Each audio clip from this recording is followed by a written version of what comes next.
هذه الدورة تعرف مشاركة 10 أفلام من إبداع أطر الأندية السينمائية، وهذه العشرة أفلام تتبارى على 4 جوائز: جائزة محمد الرقاب وهي الجائزة الكبرى، جائزة الإخراج وتحمل اسم الراحل محمد دهان، جائزة السيناريو وتحمل اسم أحد المناضلين حركة الأندية السينمائية غازي فخر عبد الرزاق، أما جائزة التشخيص فتحمل اسم الراحل الممثل محمد البسطاوي، بالإضافة إلى تنظيم ورشات تكوينية وندوة مركزية، بالإضافة إلى ماستر كلاس للمحتفى به في هذه الدورة المخرج دريس شويكة. كما سيعرف حفل الاختتام تكريم أحد رموز حركة الأندية السينمائية، الفاعل السينيفيلي السي عبد الحق بوزيد، الذي نتمنى له صحة جيدة. وهذه الدورة هذه هي تأتي بعد توقف النادي السينمائي لمدينة جديدة لأزيد من 30 سنة. هو الآن يعود من الباب الواسع، وبهذه الدورة المتميزة التي تحمل اسم دريس شويكة.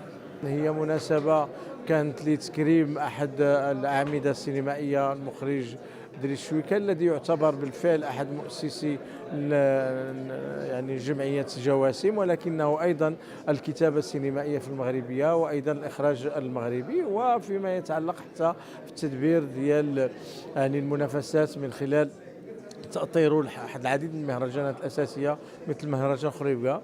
وهي مناسبة أيضا لكي نقول بأن جامعة الأندية الوطنية للأندية السينمائية تتخطى المرحلة الرابعة ربما في مسارها وانفتاحها وأيضا إنتاجها السينمائي وترويجها فقط والدفاع عن ثقافتها. اليوم نحن نشهد بالفعل واحد العملية ديال صناعة السينما عن طريق جواسم. كريم كيحسن لواحد المكانة خاصة بالنسبة لي، لأنه كيجي من واحد الجهة اللي أنا ترعرعت فيها وكبرت فيها وتعلمت فيها أغلب ما كنعرف في مجال السينما والثقافة السينمائية بشكل عام، اللي هي الجامعة الوطنية للأندية السينمائية في المغرب، لأن هي المدرسة ديالي اللي تكونت فيها وتعلمت فيها ونشأت فيها إلى جانب الأستاذ المرحوم نور الدين السعيد.